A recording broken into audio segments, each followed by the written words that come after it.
এই যে মৃত্যুর পর যে উঠবো, উঠার পরে বিচার যে হবে, এই বিচারটা এই কারণে দরকার, পৃথিবীর কোনো বিচারেই শতভাগ কারেক্ট নয়। একটা লোক 100 জনকে মারছে, তারও কিন্তু একবার মৃত্যুদণ্ড, নাকি তার 99 বার উঠাবেন বারবার? বুদ্ধি আছে? কোন বুদ্ধি আছে?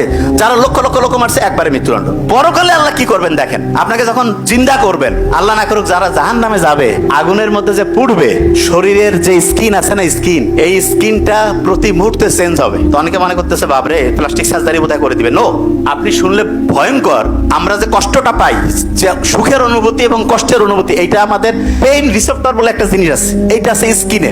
স্কিনটা যদি পুরে ছাই হয়ে যাইতো, আর যদি আল্লাহ এটাকে রিপ্লেস না করতো, তাহলে কিন্তু আপনি নতুন স্কিন না হইলে একবার কষ্ট পাইছেন, একবারে ওই পুড়তেছেন, অত আর ব্রেইনে অনুভূতিটা আসতো না।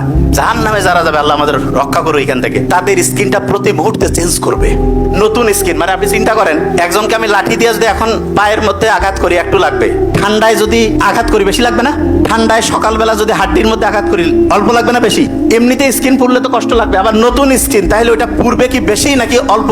বুঝেন নাই? ভয়ঙ্কর। তার মানে জাহান্নামে গেলে প্রতি মুহূর্তে আপনার কষ্টের পরিমাণ এত ব্যাপক হবে। সাইন্টিফিক্যালি বিজ্ঞানীরা দেখতেছে, আল্লাহ এটা কথা কেন বলছে? বলছে এই কারণে যে প্রতি মুহূর্তে তোমার স্কিনটা আমি চেঞ্জ করব, এবং তোমাকে জাহান্নামের যে কষ্টের যে যন্ত্রণা, যে দগ্ধতা, এইটা তোমাকে হচ্ছে অনুভব করাবো। আল্লাহ এটা থেকে রক্ষা করুক আমাদের।